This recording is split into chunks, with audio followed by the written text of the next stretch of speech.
the fraud that's before us. You have a GLD problem, which there is no gold there. The COMEX has no gold. And now all of a sudden HSBC has no gold because they got a problem in Hong Kong.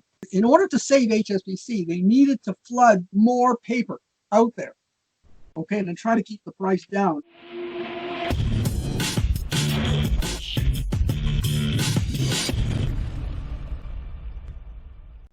Ladies and gentlemen, welcome to the special interview. Today we have a returning guest to the show, Harvey Organ of Harvey Organ's Daily Gold and Silver Report, located at harveyorganblog.com. And I got to tell you, not many people are on top of the numbers as Harvey is, and he has a solid understanding of the numbers behind the COMEX, what they mean, and he can also talk about the movements of gold in and out of the COMEX and what it looks like on paper. Harvey, I'd like to thank you for returning again to Silver Doctors. Oh, it's a pleasure being with you guys once again. Now, Harvey, I'd like to start off reading a couple sentences from your report from yesterday, if I could. Please, go ahead. So this is what I'm reading right here. I'm just going to read it direct. It would only take 20 seconds. That's okay. This says, the reason for the COMEX gold collateral, or the use of London gold, is meant to rescue HSBC. Hong Kong has a huge gold vault underneath the airport. I can assure you that wealthy individuals have already moved their physical gold from Hong Kong to other places, as you can bet the farm that these citizens are scared of a complete takeover by mainland China. HSBC does 90% of all its business in China, and they're the guardian at the GLD. Almost all of that gold has been hypothecated. Harvey, what does that mean? Can you explain what that means to our listeners? I would be delighted to, because that's in essence, that's the fraud. First of all, HSBC is the guardian of the GLD. And I've known for a while, right from day one, that I doubted very much that the gold at the GLD is really there. And the bylaws at the GLD state that you cannot lease gold. However, it does not state you cannot swap gold. And we are now it's, I'm not the only one now, many of them agreeing with me that there is no gold at the GLD because it's all been swapped out. Now, hypothecation means simply a bar code, a bar number is taken, and that is given to the COMEX as if they have the gold. It's a paper gold. It's not. The gold may be sitting somewhere else.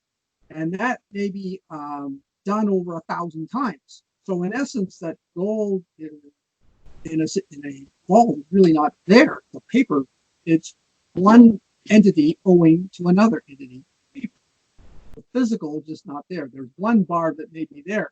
And especially when you have a country, let's say like China or Russia, that are taking physical gold and they'll not take paper, means the paper obligations are so high compared to what little physical is out there.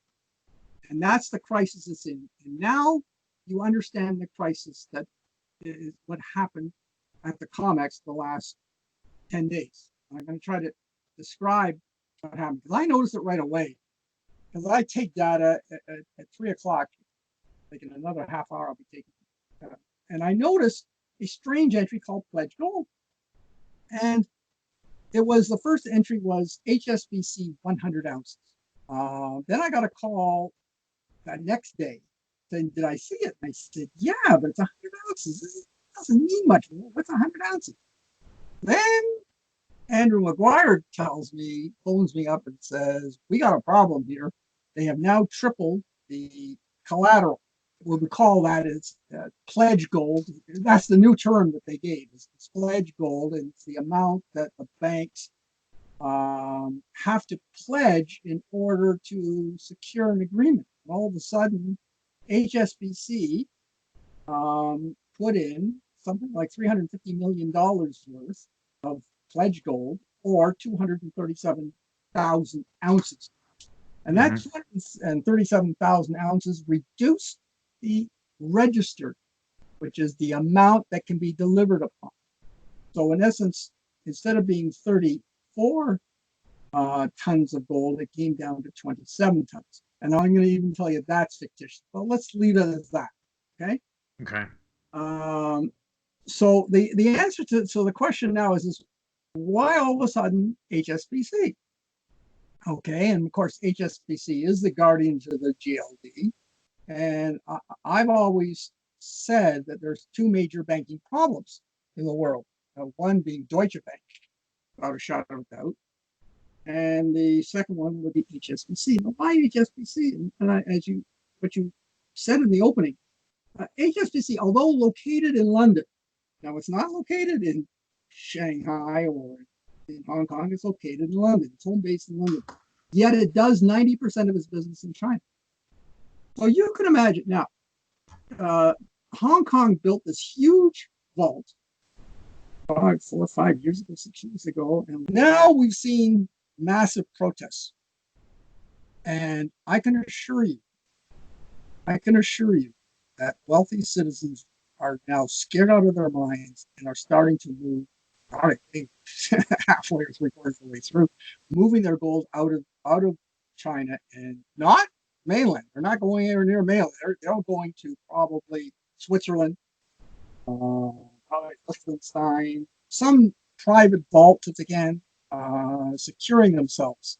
The problem now is that the gold that they're taking out, the obligations that they leave behind are immense, and they belong to HSBC, and HSBC can't deliver them. So the COMEX know this, and they probably said to HSBC, "We want more pledging on you." So they call this pledge gold. Pledge gold is London gold. They use that term in quotation, LONDON. Any reference to bar numbers, without any reference to any. I noted that most of the gold in inventory was kilobars. And kilobars, and of course, when I told this to the CFTC, they just looked the other way, and I said, "I think you have a problem." And the reason is, when kilobars, the only one who really wants kilobars are Eastern nations like Russia and for sure China, but they want 4 nines, 9999. Gold with kilobars in the COMEX is 995. Who would want to do it and lose money? There's no way. So what actually happened is these kilobars are probably no doubt just entries as to what they owe, and it's easier to keep track of A owes B and B owes C in kilobars numbers. Okay, and so the registered is really a phony number, and it went from 5 up to 30, without any entry. As a matter of fact, no gold is entering the COMEX. There hasn't been any gold entry at all this year. Zero. No gold comes in. And probably the reason being, the smart guys know that their gold's going to be hypothecated. But no human being would keep their gold there. Okay, and smart guys know this. So the chances of the register being that high is zero. So that's in essence the fraud. That's before us. You have a GLD problem, which there is no gold there. The COMEX has no gold, and now all of a sudden HSBC has no gold because they got a problem in Hong Kong. So in essence, that's where the issue. So the exchange, the CME created. In order to save HSBC, they needed to flood more paper out there. Okay, and then try to keep the price down, and that's why we now have an increase in open interest. I think I said now today. I took the data a few hours ago, and of course you'll see it in an hour. But I'm telling you, you have now a new record of 717,000 contracts, which is unusual to see a high open interest and a lower price than normal. Now, what I mean is, gold was at the same lot lower in opening, but the price was 1,900. Now we're seeing 1,400 gold and a record of open interest. And it's only happened, it's never happened in gold before, but it's happened in one other commodity, silver. And I'm of the opinion, by the way, I'm of the opinion now that we're not dealing actually with the banks itself. Banks are taking the orders, but I think we're all dealing with the official sector. What it sounds like to me is that, this sounds like desperation, and this sounds like they're just willing to keep changing the rules as they go along just to keep this paper gold game in perpetuity for as long as they can. When we're talking about tripling the amount of pledged gold that can be used as collateral, that's something that has just happened just this month. Correct. Now, getting back to the gold open interest, could you just explain kind of what it means? What do you mean when you say that, gold open interest is rising? However, the price of gold is staying the same. But also, if I understand your reports correctly, no gold is entering the COMEX either. So what does it mean when you have rising gold open interest, but no gold entering the COMEX, Harvey? A wonderful question. Since COMEX opened in 1974, and I've been following this since 74, when open interest rises, the price of gold rises. It means that you love gold and you want the leverage. So you want to buy the paper to, I don't want to buy the whole thing. So at least I can leverage. And that's what the COMEX scheme was. So always open interest would rise as the price of the commodity would rise. As a matter of fact, you're seeing it in every single commodity today. It doesn't matter if it's lumber or corn, anything, except our two metals. When initially you saw the open interest in silver hit high when silver was $50. Now we've seen this year open interest get the same level over the price of $14 or $15. In other words, 75% off. So I told the CFTC, I said, how do you account for this? And they said, we can't. I said, oh, it can only happen if it's a fraud. They said it must settle itself out. Okay. I said, okay, I like to wait. So I call them back 3 months and it's not settled yet. As a matter of fact, to this day, it's not. Okay. But what actually happened, so silver was the first to go in this route where we see a very, very high open interest. It's only in this commodity. There's no other. Okay. Just trust me. It doesn't matter what the commodity is. So if the open interest is high in potatoes, you can bet your bottom dollar the price of potatoes are high. Okay. It rarely happens. It can happen the other way when you have people betting and all of a sudden it gets, but it resolves itself. This one has not resolved at all in silver in 5 years. So the exchange, the COMEX, the CFTC did not have an answer as to why this is happening. What I'm telling you now is we are now joined by gold. Okay? Gold is now at record levels. Okay? Never before has the COMEX had a record level of 700. You can check back to 74. Never had an open interest of 704 or 717,000. But look, you remember gold at 1900. Remember we had 1900. Now is open interest just going to go up to 1 million contracts, Harvey? Is that what we're going to see, or does this have to resolve itself? But you said you've been waiting for it to resolve itself for 5 years. So I mean, is 1 million going to be the new normal?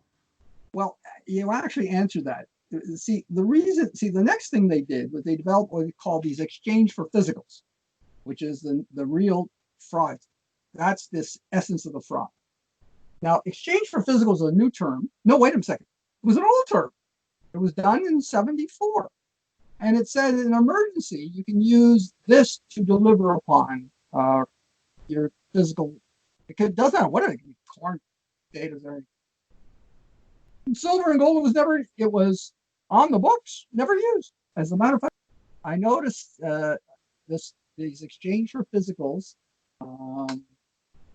used, and I had no idea what it was about. I had no idea. I wrote that something was going on.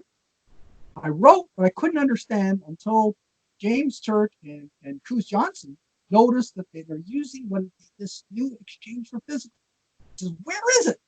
And there's 6 steps in order to find where it is. I said, oh, this is interesting.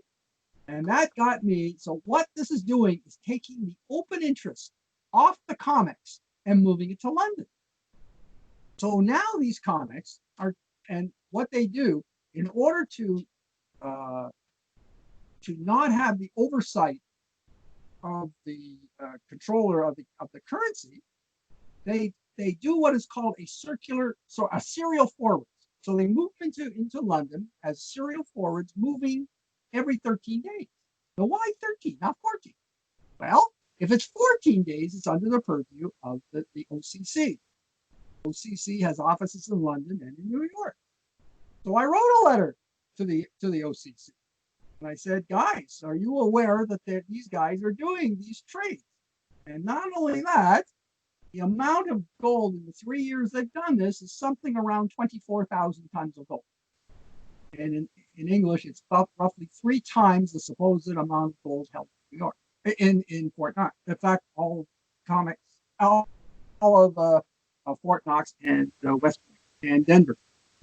And they're doing these serial forwards are a tremendous risk to the bank. So the question is, who's at risk? And all of a sudden, of course, the Bank of England now realized, wait a minute, we're at risk here at this. They had no idea, which will explain why the Bank of England and UK Parliament started investigating this. And it's about 3 months ago, you saw the press release that they are now engaging in activity. It's finding out where do these things come from. They thought this was strictly an American game. And then they realized, well, wait a minute, they're transferring this to London. So that's where it is. And by the way, it's the same thing with this London gold. Okay, so all of a sudden, London doesn't know anything about it. So this new game was created where this pledged gold has to be provided by HSBC. It's the only bank that's listed. And it's there, and it says, where are they good? It doesn't say, it doesn't give a barcode, doesn't give anything. All it says is that HSBC has to give London gold. And I can assure you there's nothing there either. So they're providing no pledge whatsoever. It's just a phony transaction, just like the amount of gold that they're guarding. So this game is nothing but a massive fraud, and it's going to be exposed very shortly. And, you know, when I'm hearing you explain this, Harvey, what I'm thinking about is this just has, you know, a complete and total disconnect from any concept of what a futures market is supposed to be.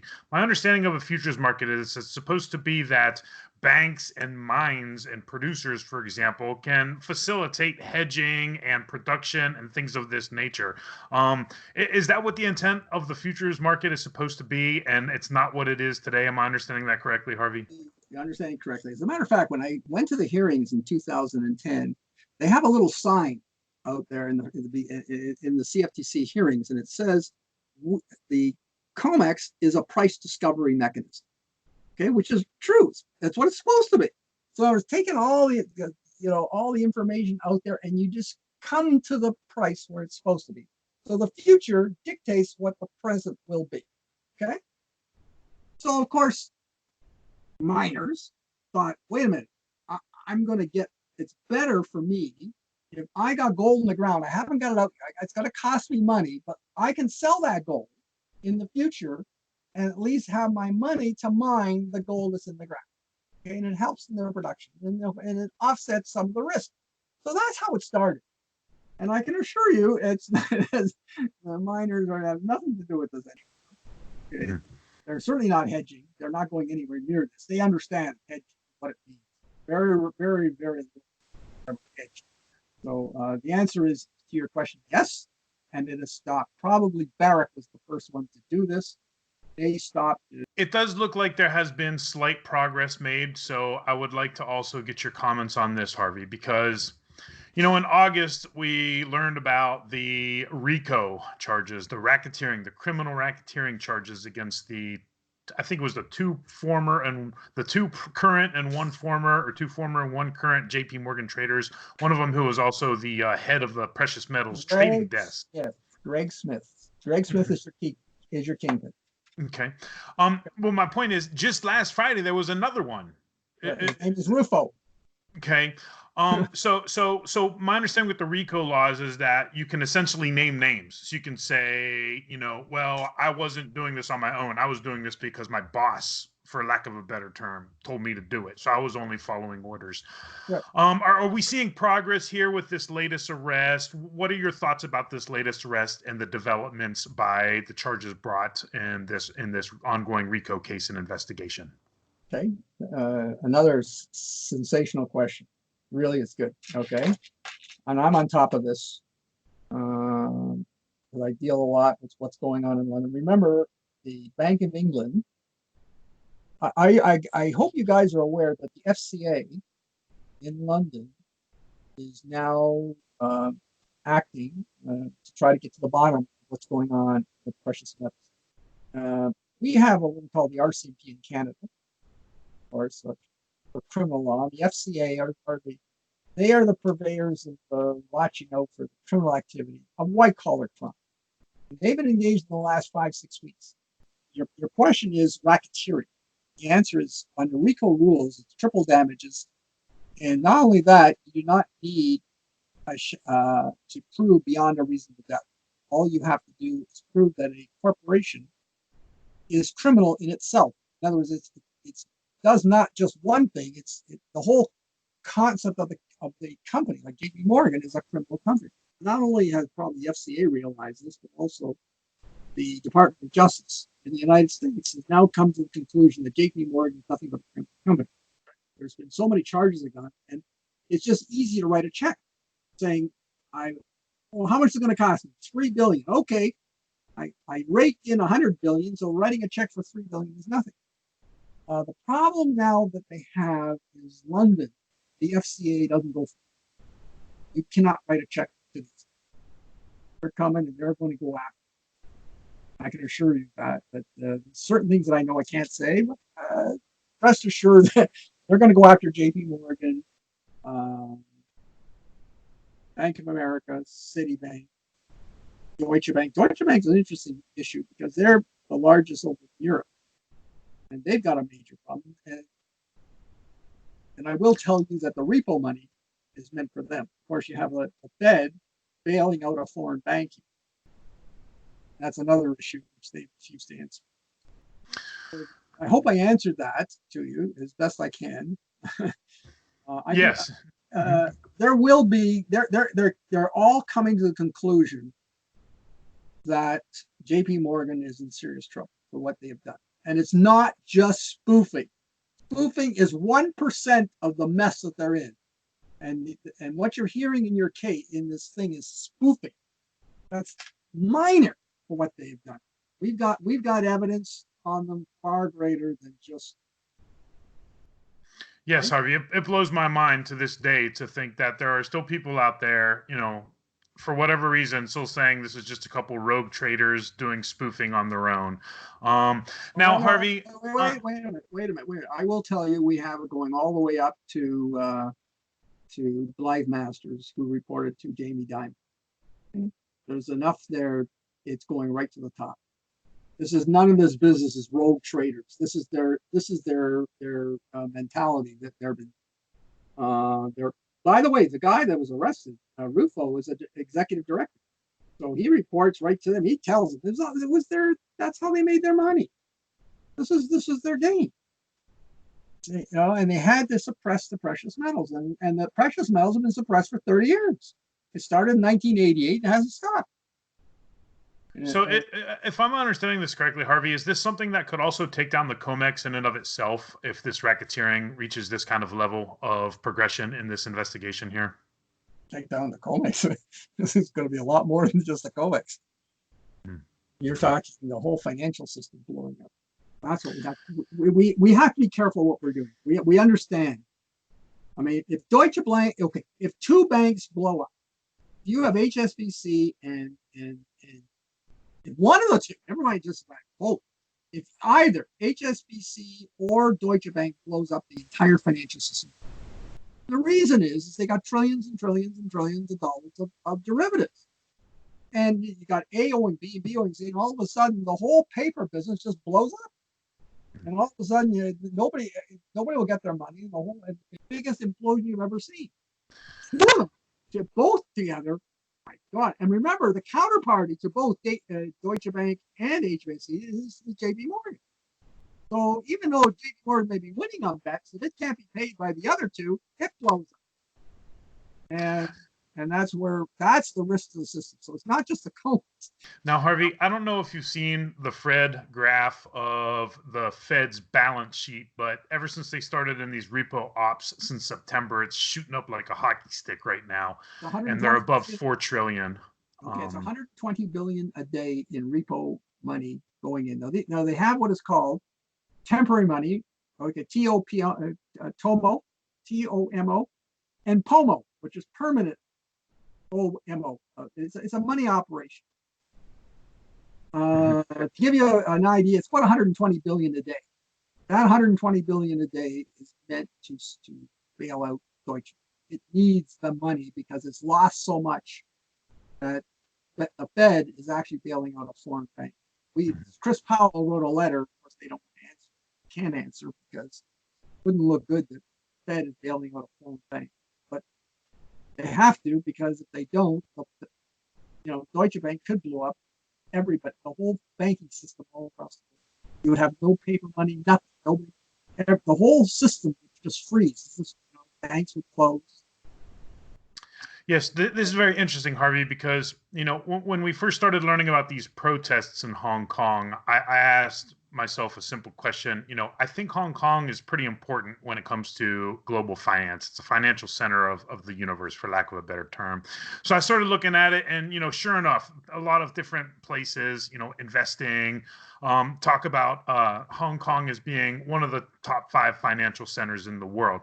So my point there is that, we're talking about London Gold, we're talking about Hong Kong, we're talking about Deutsche Bank, we're talking about HSBC, and then we're talking about the Fed's balance sheet expansion with closed books and no specific disclosure, because my point is, this is very much a small, connected world, and the systemic risk with all of this is huge. You had mentioned Deutsche Bank. We don't know if any of this Fed money is going to HSBC as well, and if it's tied in with massive losses and massive problems with their gold, and specifically their gold short position on the COMEX, then this is way more of a scandal. I don't even want to sound, hyperbolic here, but this is a scandal of epic proportions, if I'm hearing things right, Harvey. You heard it correctly.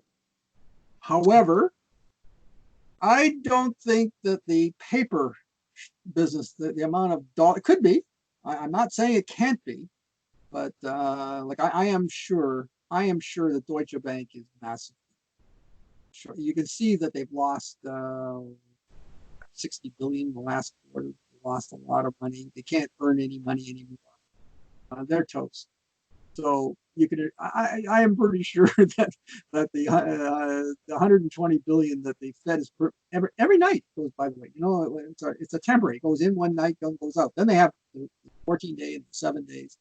But eventually, this is going to turn into real money, and you'll see it.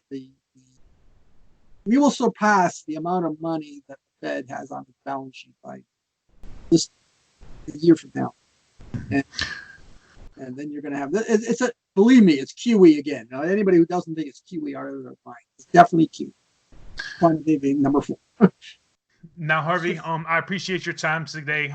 In closing here, the last time you were on, Harvey, you were talking about $20 silver is the level that's going to blow up the banks. And I tell you, we ran up to $19.75 on the last price on September 4th. And since then, it's just been brutal, Harvey. So just as we wind down the rest of 2019, I'd just like to get your thoughts on what are some of the things that you're going to be looking at. And we didn't really touch on silver, so I don't know if you wanted to include silver in any of your closing thoughts here, Harvey. Silver is gold, same. Silver is no different than what's happening in gold, but more. I think the risk is really, really,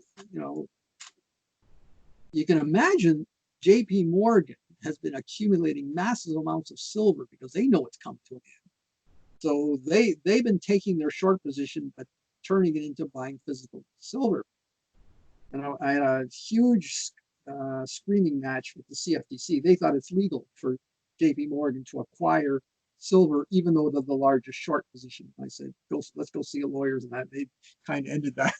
The legal profession's going to have a riot with this one. So I'm pretty sure silver at $20 will blow up the system. Okay, I don't think they can take it. Silver at 20. I don't think they can take gold. Probably 1,600 will blow them up. Okay, just that these banks that are holding all this short paper. The problem you have, here's the key that I didn't mention to you. You have a whale. This whale is now taking physical gold and silver and moving on to their shore, and they are of Eastern persuasion. They understand the Western game, and they don't care. And you're seeing all the gold. You're seeing gold going from Switzerland to London, and London out to China, Russia, Kazakhstan, Turkey, Turkey of all countries. They haven't got any money. They lent money. They borrowed money from China, and they got 71 tons last year. That's physical gold. When you see physical move like that, the balloon of paper obligation just get bigger with nothing standing. Remember, I'm sure that the paper obligation is about 500. So you can imagine if somebody moves 1,000 tons of gold onto the shore, multiply that by 500 is how much gold has to be brought in to save the banks. And they can't save HSBC. And you can't. So that's the problem over there. Deutsche Bank, of course, is a counterpart. And Deutsche Bank does do a lot of forwards on one. So, I mean, you certainly have both of those banks in serious trouble. It's for sure both of them. And they think that they can somehow manage a crash landing without just blowing up the plane on the way down. It sounds like that's what they're trying to coordinate here, some sort of like a soft landing, but there's really no soft landing to it, is there? Well, yeah. Well, what happened is these banks never dreamt that a sovereign would take on physical metal and didn't care. And I think Trump, with their wars, the trade wars, Xi Jinping just said, okay, enough, Trump, I'll just take my gold, move it in silver and move it onto our shore. It's your problem. And sure enough, I mean, Trump is angry about the trade, but they're forgetting about as a matter of fact, the silver started with the loan that China gave. That's how started this game. They're 15 years, in 2002. Okay, the silver was lent. Now China wants their silver back, can't give it. China really didn't care because they ended up getting cheap gold on this way. But you can see how the game is being played. But what I want you guys to know is that there are definitely, and today I saw it, the whale is in there. And the whale doesn't care and slowly picks up and then takes these contracts and turns them into physical metal every day. Okay. The only day he doesn't do that is Friday. Why? Because Friday, already London is closed by the time we get it, so they don't worry. The time horizon for these banks is less than 48 hours. So they'll raid on a Friday, and then they'll say, you know what, I'll worry about it Monday morning. Then they start to worry, and they did. Monday morning, and sure, what happened? Gold went up. Today, gold was down, didn't matter. Drove right back up, and it's going to do this every day. Gold, and the reason is we have a whale, maybe two whales. We have two big whales, okay, who don't care and are taking physical metal. And that's when this game is over. The game is over when all this physical is gone and they can't operate anymore. So now what's the West going to do? They're going to need the Eastern nations to lend gold back so they can start this game again. It's going to be a mess. That's going to be a heck of a mess with the weaponized dollar and the world moving away from better global relations to a deteriorating global picture and landscape here, Harvey. Harvey Orvin, I'd like to thank you for joining us again on Silver Doctors. It's my pleasure. Because HSBC is going to be in a ton more trouble with just all this plunging real estate value in Hong Kong with the recession. They've just been like plummeted in a recession. So they have to be, so on top of all their problems with gold, they have so many more problems on top of that. You got it.